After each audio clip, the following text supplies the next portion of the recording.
What's up everyone, it's Dakota and welcome back to another Modern video, and we're going to be recapping Day 2 of Pro Tour Modern Horizons 3. We saw tons of Magic be played over the last 2 days, and we have one more day to go as we have the top 8 on Sunday, which is going to be taking place an hour earlier than the Swiss rounds from the previous 2 days have taken. So 4 a.m. if you're on the East Coast, and I think like 11 a.m. or 10 a.m., something like that in like Amsterdam time and things like that. You know, there's ways to check it. You know, if whatever time the Pro Tour has been starting, you know, wherever you live, go an hour behind that, and that is when the top 8 elimination rounds are being played. That said, there's quite a few news things I want to go over before we actually get into the top 8 of the event and give some thoughts to kind of like help wrap up, you know, the second day of competition and prepare ourselves for the top 8, which is going to be a doozy. But of course, before we get too deep into any of that, we get into the articles and talk about some Modern here from Modern Horizons 3. If you're not already subscribed to my channel and you want to see more videos from me, where I do a lot of things pertaining to the Modern format, as well as Pioneer and other longer form videos, please consider subscribing and ring the notification bell so you know when those videos get posted in the future. And it is a free and easy way to support me and my content as we make a push to 1K subscribers by the end of the year. We're absolutely crushing it. I thank you all for the support. Now let's go ahead and get into some of the news articles before we eventually get to our top 8 competitors of Pro Tour Modern Horizons 3. Of course, before we get into anything pertaining to Modern or Modern Horizons 3, at the event, they did announce that there's going to be a set called Foundations, which is going to be a new set for beginners, and it's going to have cards that are going to be legal in the standard format for 5 years. So I believe it's going to come out at the end of 2024, and those cards are going to be legal until around the end of 2029, which is obviously a complete change of the standard format that we know, because we did add, you know, essentially another year's worth of sets. So standard gets up to 12 sets before something rotates, and this is just going to be a set that's going to print cards that are going to be standard legal, and they're going to be standard legal for a while. One of them was Llanowar Elf. I believe another one, if they go further, Anthem of Champions, 9 Lives Familiar, Day of Judgment Omniscience, and Llanowar Elves being some of those cards. Definitely weird that that we as like a I guess Wizards themselves, and not even really us as a community, decided that we're going to extend the length in which Standard, you know, has rotation. So we're going to have a rotation every 3 years instead of 2 years, and then we end up printing a set that is going to keep cards, certain cards, legal in Standard for up to 5 years. We know Llanowar Elf, not necessarily a problematic card. I won't say it's problematic, but definitely a card that has been very good when it is legal in Standard. You know, 1 mana mana dorks, whether they just produce green mana or any color, have turned to be pretty good. You know, Omniscience being in the format, you know, depending on what is legal in it, you know, either makes it really, really good or just kind of a meh kind of card. And of course, like 2 mana Anthem, you know, whatever. 4 mana Wrath is like really interesting, but you know, overall, some of the cards do look kind of cool. It looks like some new cards mixed in with some old cards, you know, getting reprints and things like that. So I think overall, kind of like a neat product to have to give to beginners and stuff to play the game, and doing it in a way that is not necessarily like pre-constructed decks or, you know, things like that.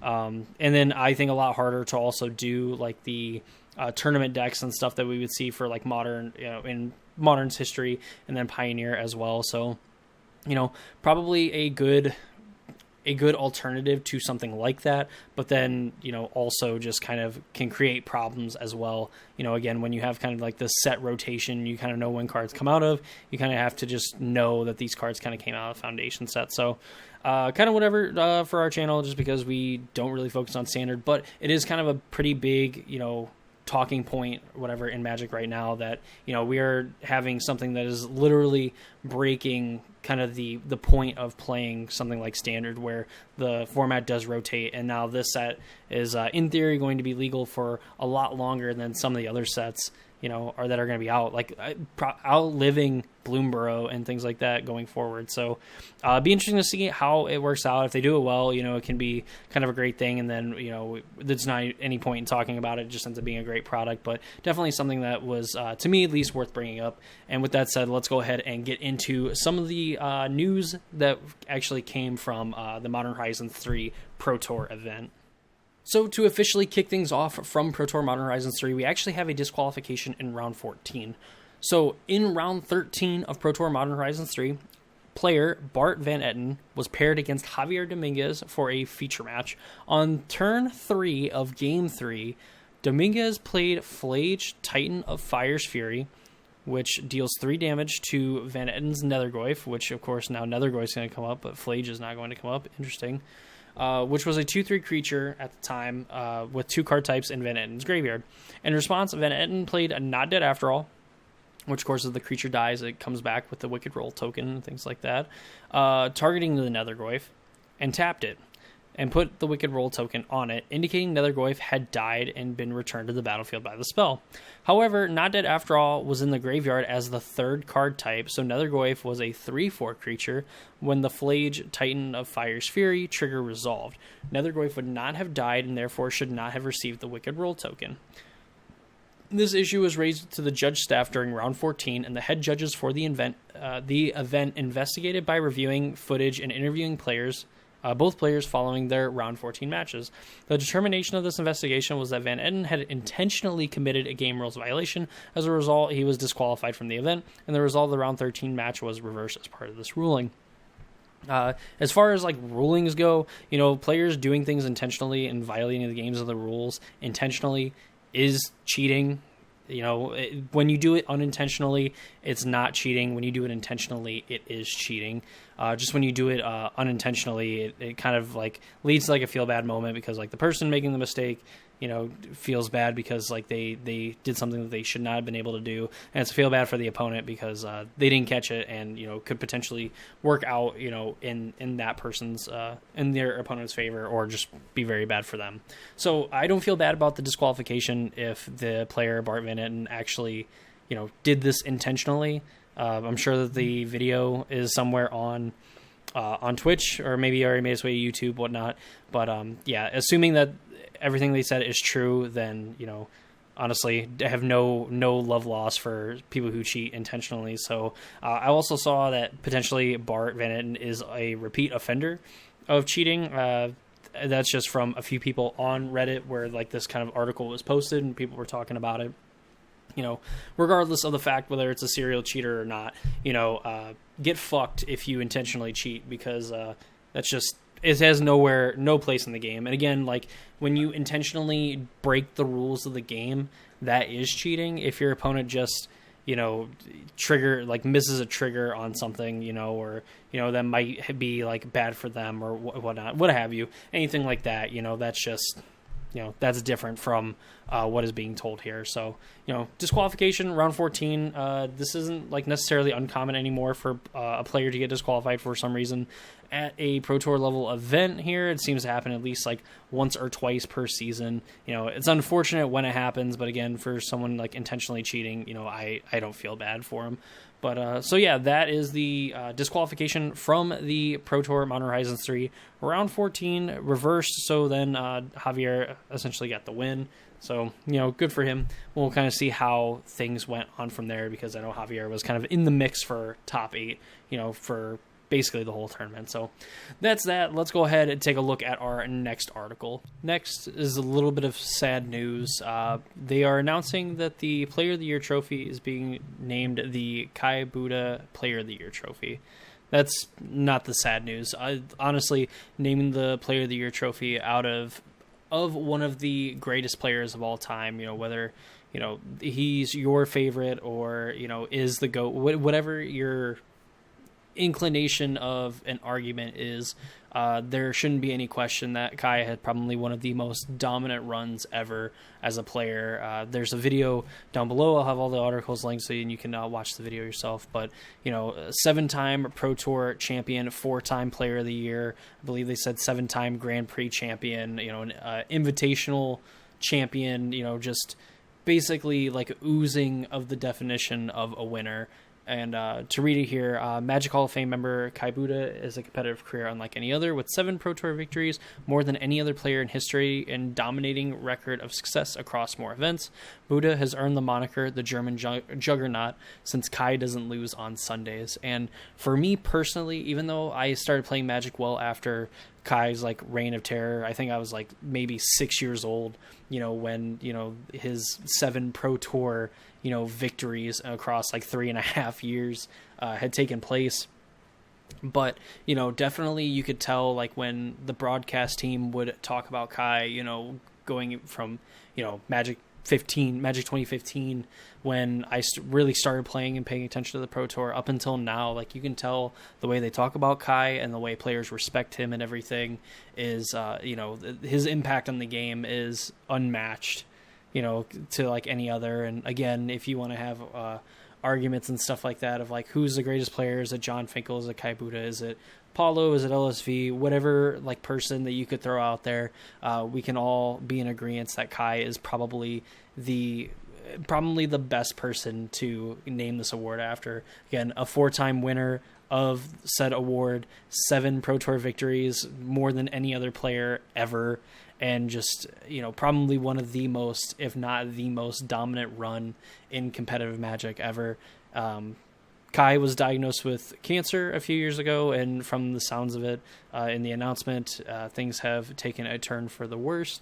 I think he actually looks really good, honestly, in like when he's up on the podium and talking and things like that. That said, all the best wishes to Kai, his family, and everything as, they move through kind of a difficult point in their life. Hopefully, when they say that things are taking a turn for the worse, that there's a chance that things could still get better and Kai can make some sort of recovery. But, he said that he wants to play in more tournaments and that he's very thankful for the game and what the community has brought to him.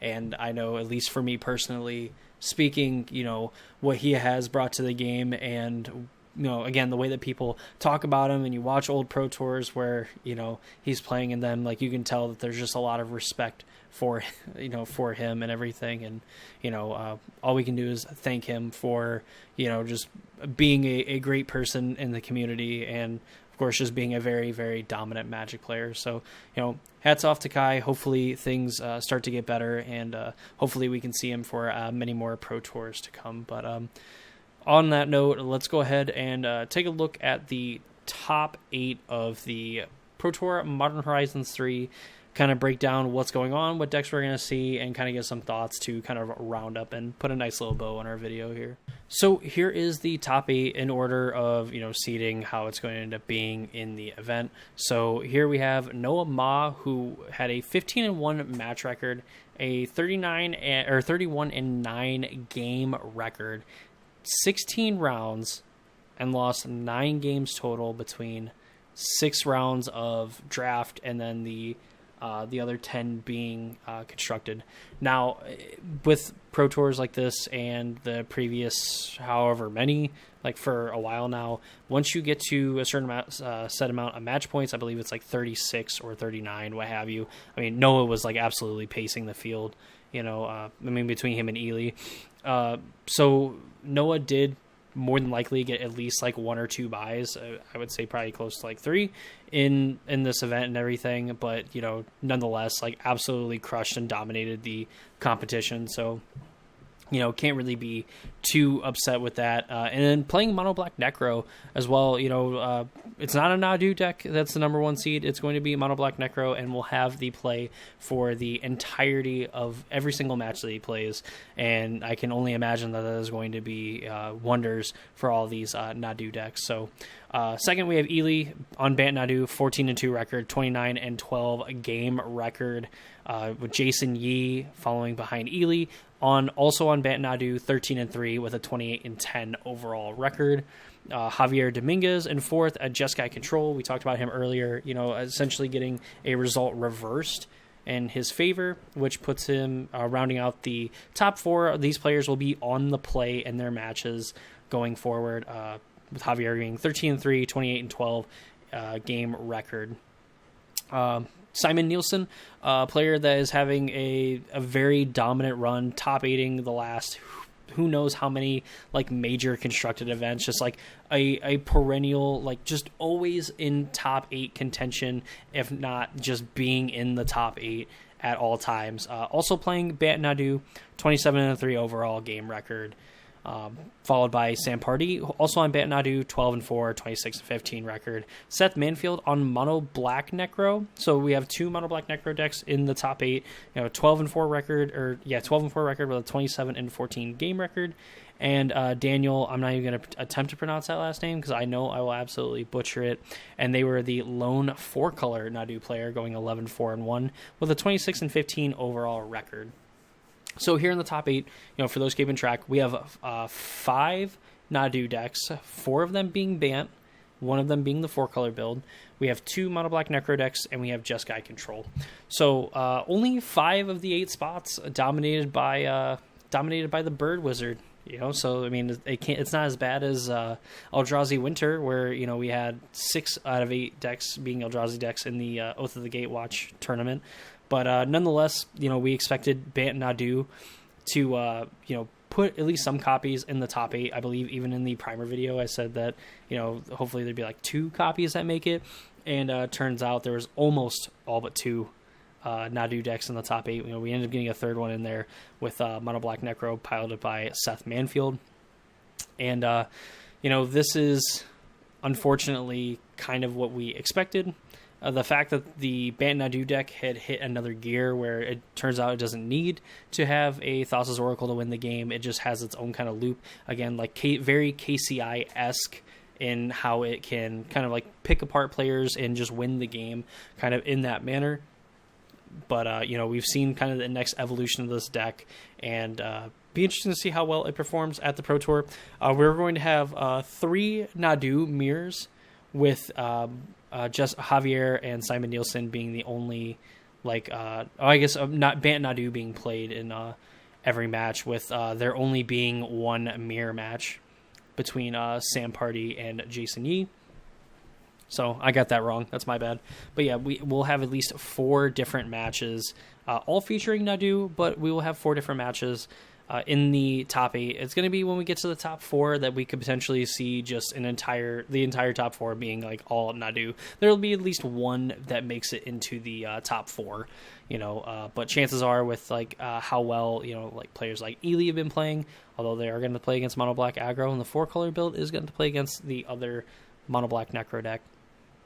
But it'll be interesting to see what goes on. I know that the Just Guy Control deck seemingly has a pretty good matchup. At least it feels like it has a pretty good matchup against kind of what the Nadu deck has going on. So as long as, Javier can kind of control the board and get to a point where, kind of can make Flage and then just absolutely attack down the Nadu players, aka Simon Nielsen, then, we could see a Nadu deck kind of like take a hit in the top 8.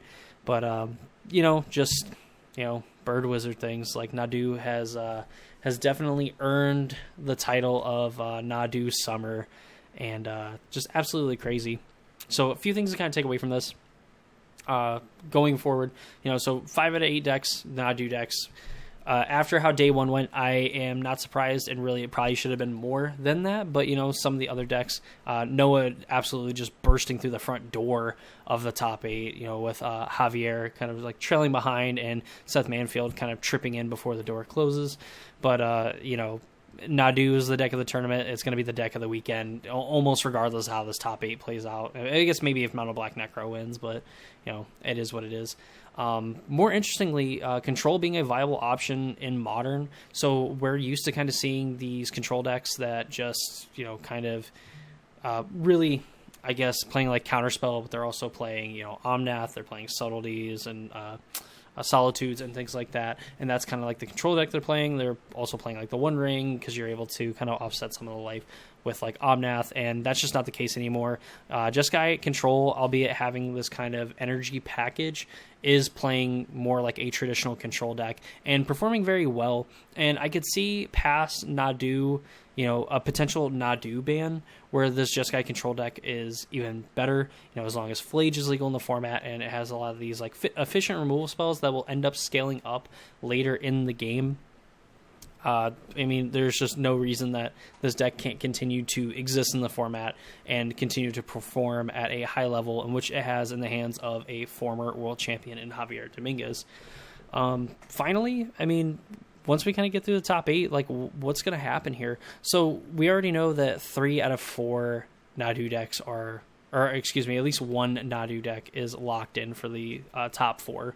And it's either going to be Sam Pardee or it's going to be Jason Yee, being one of the 2 Nadu players to make the top 4 of the event. I'm going to assume that the Nadu decks are going to have their work cut out for them against, things like Mono Black Necro and Jeskai Control. So really up in the air. I think I like Ely over Seth Manfield. It's kind of hard because Ely and Seth Manfield are very, very good players, and Ely just, I think, is again like kind of an underrated player. But I also have to respect Seth Manfield, a Pro Tour champion, a world champion. Ely in his own right is a very, very good player, and that's going to be a game that, even though again we're going to be seeing Nadu, we're going to be seeing Mono Black Necro, I think it's going to be a game that both of these players kind of have like the extra little oomph to their game and just absolutely show why they're some of the best players in the world. So it's going to be an interesting match to watch. I kind of like the Mono Black Necro side of things, but if there's going to be a player that can beat a Mono Black Necro deck, it's going to be Ely, because he's just absolutely hot right now. Mono Black Necro versus 4-color Nadu. I know has been crushing it all weekend, so I'm gonna say that Mono Black Necro probably beats the 4-color Nadu player. Sam Pardee versus Jason Yee. I have a lot of respect for Sam, but Jason might be able to take it down.